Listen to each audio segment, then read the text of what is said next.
ഇപ്പൊ ഈ അമ്പലത്തില് ഇപ്പൊ ഇവിടെ വന്ന് വൈകിട്ട് വിളക്ക് വെക്കുന്നത് നമ്മുടെ രമേശനാണ്. ആണോ? നമുക്ക് ഇവിടെ രമേശനോട് ഇവിടുത്തെ കാര്യങ്ങളെല്ലാം ചോദിക്കാം. അതായത് കരിഞ്ചാവണ്ടി ദേവസ്ഥാനം കാറ്റാങ്കല കളിയാട്ട മഹോത്സവം ഏപ്രിൽ 25, 26 ദിവസങ്ങളിൽ ശനി ഞായർ ദിവസങ്ങളിൽ വളരെ ഭക്തിയാദരപൂർവ്വം കൊണ്ടാടുകയാണ്. അപ്പോൾ എല്ലാ ഭക്തജനങ്ങളെയും, അതായത് ദേശത്തിന് പുറത്തും ദേശത്തിനകത്തുള്ള എല്ലാ ഭക്തജനങ്ങളെയും ഈ കരിഞ്ചാവണ്ടി അമ്മയുടെ അനുഗ്രഹവും അനുഭൂതിയും നേടാൻ വേണ്ടിയിട്ട് എല്ലാ ഭക്തജനങ്ങളെയും ക്ഷണിച്ചുകൊള്ളുന്നു. നമ്മുടെ മലവേട്ടുവ സമുദായത്തിൻ്റെ ഇടയിൽ പൊതുവെ കളിയാട്ട മഹോത്സവങ്ങളെല്ലാം എല്ലാ ദേശത്തും കൊണ്ടാടുകയുണ്ട്.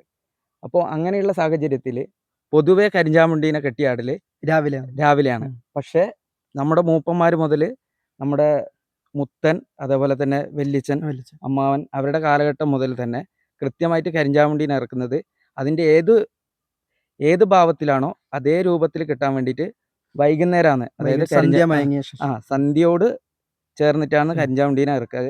അത് പൊതുവെ നമുക്ക് മലവേട്ടുവ സമുദായത്തിൻ്റെ ഇടയിൽ ചുരുക്കം ചിലയിടങ്ങളിൽ മാത്രമേ വൈകുന്നേരം കരിഞ്ചാമുണ്ടീനെ ഇറങ്ങുന്നതായിട്ട് കാണുന്നുള്ളൂ. അപ്പോൾ എല്ലാവരും നമ്മൾ ചിലയിടങ്ങളിലെല്ലാം പോയി നോട്ടീസ് കൊടുക്കുമ്പോഴെല്ലാം ചോദിക്കുക ഇതെന്ത് കരിഞ്ചാമുണ്ടീനാണ്. പക്ഷേ നമുക്കങ്ങനെ മാറ്റം വരുത്താനോ ഇല്ലെങ്കിൽ പണ്ട് ചെയ്തവർ ഒരു തിരുത്താനോ ഒന്നും നമ്മൾ നിന്നിട്ടില്ല. അവരെങ്ങനെയാണോ ചെയ്തു പോകുന്നത് അതേ കർമ്മത്തിൽ കൃത്യമായിട്ട് നമ്മൾ വൈകുന്നേരം തന്നെയാണ് കരിഞ്ചാമുണ്ടീനെ ഇറക്കുന്നത്. അന്നേരം പത്തായപ്പുരയിൽ കഴിപ്പിക്കുന്ന ഒരു തെയ്യം ഇവിടെ കഴിപ്പിക്കുന്നുണ്ട്. അത് നമുക്ക് രമേശൻ തന്നെ ചോദിക്കാം. അതായത് പരമ്പരാഗതമായിട്ട് പത്തായപ്പുര ദൈവസന്നിധിയുമായിട്ട് മലവേട്ട സമുദായത്തിലെ 2 ഇല്ലക്കാരാണ് ഇത് പത്തായപ്പുര കാവുമായി ബന്ധപ്പെട്ടിട്ടുള്ള കർമ്മങ്ങൾ ചെയ്യുന്നത്. അതായത് 2 ഇല്ലം കോമരം, ഒന്ന് താഴെയുള്ള അതായത് പറമ്പ ഒറ്റക്കൊങ്ങുള്ള മരുതോട്ട് മുതിനത്തന്മാരും കാറ്റാങ്കലയുള്ള മരുതോട്ട് കോമരാണ്. അങ്ങനെ 2 ഇല്ല കോമരങ്ങൾ ചേർന്നിട്ടാണ് ഇത് പറമ്പ് ചാമുണ്ടിക്ക് കാവുകാരായിട്ട് നിൽക്കുന്നത്. അങ്ങനെയുള്ള സാഹചര്യത്തിൽ പറമ്പ് ചാമുണ്ടി 3 സ്ഥലത്താണുള്ളത്.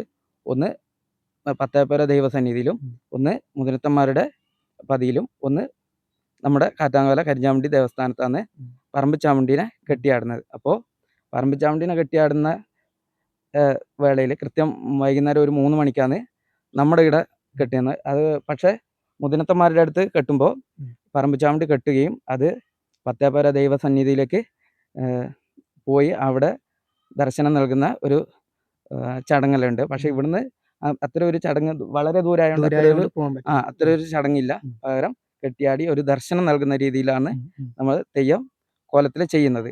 അതേപോലെ തന്നെ പണ്ട് കാലങ്ങളിൽ മുത്തൻ, അത് കഴിഞ്ഞിട്ട് വല്യച്ഛൻ, അതായത് അറിയാലോ, അത് കഴിഞ്ഞിട്ട് അമ്മാവൻ, ഇപ്പോൾ കാവുകാരനായിട്ട് മരുതോട്ട് കോമരത്തിന്റെ വശത്ത് നിന്ന് ഉള്ളത് ഞാനാണ്. അതുപോലെ തന്നെ പറമ്പിന്ന് മാധവേട്ടൻ, അതായത് മുതിനത്തന്മാരുടെ നിന്നും മാധവേട്ടനും മരുതോട്ട് കോമരത്തിന്റെ നിന്ന് ഞാനുമാണ് ഉള്ളത്. അപ്പൊ അത് എൻ്റെ ഒരു വലിയ ഭാഗ്യമായിട്ട് ഈ ഈ കരിഞ്ചാമുണ്ടി അമ്മയുടെയും കരിവത്തിയാമുണ്ടിയുടെയും വള്ളിക്കുന്ന് ചാമുണ്ടിയുടെയും അതേപോലെ തന്നെ പറമ്പ് ചാമുണ്ടിയുടെയും അനുഗ്രഹം കൊണ്ടാണ് എനിക്ക് കിട്ടിയത്. അതായത് എത്രയോ പൂർവികർ ചെയ്ത കാര്യങ്ങൾ നമുക്ക് ചെയ്യാൻ പറ്റുന്നതിൽ വലിയൊരു സന്തോഷം. അത് ഈ ചാമുണ്ടിയമ്മയുടെ ഭാഗ്യം കൊണ്ട് പൂർവികർ നൽകിയ ഒരു അനുഗ്രഹമായിട്ടാണ് ഞങ്ങൾക്ക് ഉണ്ടായിരുന്നത്.